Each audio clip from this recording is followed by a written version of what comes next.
You may have seen her on Last Comic Standing. Please put your hands together for the most amazing and wonderful Deanne Smith! I have been on a mountain with 300 lesbians under a full moon, not just a full moon, a full super moon. Dancing to Janelle Monáe, and guess what? It wasn't even remarkable. It was literally a Wednesday. It was literally a Wednesday night. I am everything I look like I am. My name is Deanne Smith. I'm originally from upstate New York, but I haven't lived there in a really long time. I started comedy about 10 years ago in Montreal. And originally I went to Montreal to study creative writing. And I started going to open mics and deferred the program and then just kept doing comedy instead of going back to school for writing. When I started doing comedy, I really didn't know what other comedians were talking about. And so I just talked about what was important to me. So 10 years ago, there wasn't as much of an awareness, I think, around feminist comedy. So I would do comedy with a bit of a feminist tinge, and it was out of place. It was a little weird in the comedy clubs. Yeah, I'm gay, whatever, who cares? It doesn't matter. Okay, it doesn't matter. I'm a lesbian, it's not important. I just let you know because I like to let the ladies.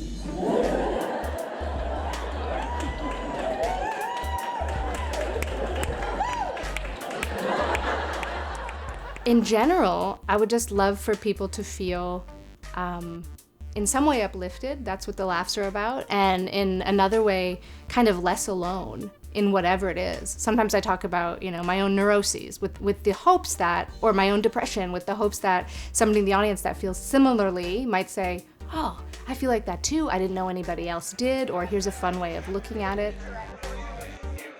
Sometimes performing for an all-feminist crowd, as much fun as that is, it can start to feel like a rally more than a comedy show, and I don't find it so interesting when we all agree about something.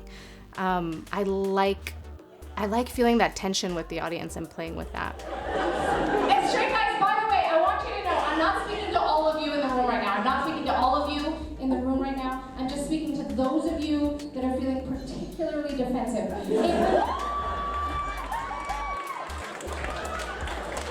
sitting there and you find yourself with a little spirit in your heart, like,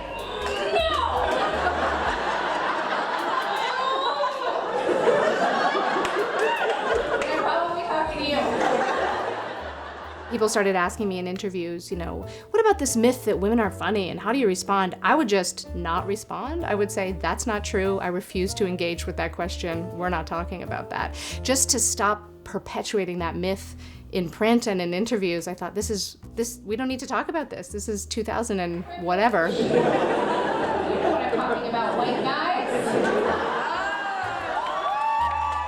There was a time about a year ago where somebody had sent me an email from Vancouver, somehow CBC related, I think, and they were working on this new show and they wanted to inquire if I was available to host it.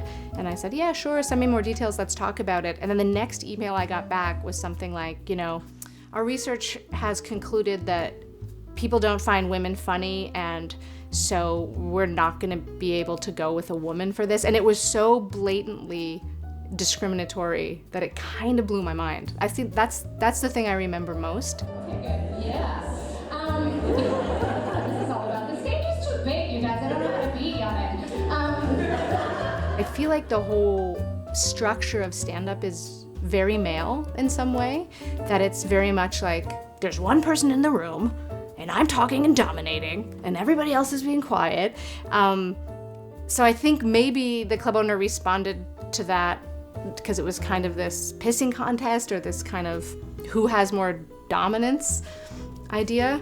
I've been thinking a lot about how stand-up is this very kind of traditionally male structure, and I try to do something different with it, where I do try to create like an atmosphere in the audience and bring a group together and have a unique experience, much more than, hey, look at me, I'm the only one that should be talking. You guys can only say ha ha ha ha, and that's it.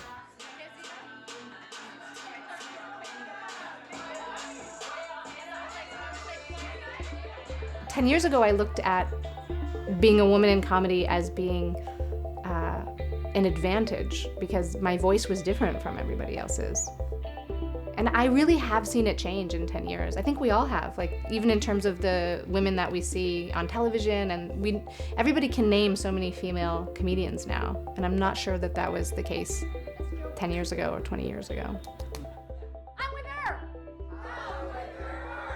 I call everyone Miss Jackson because I'm nasty.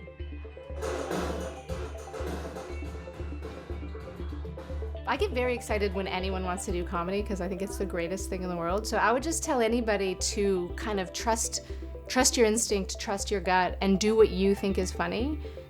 Obviously, you got to pay attention to audience reactions, but it is possible that you might be working on something for a while before the audience kind of gets it.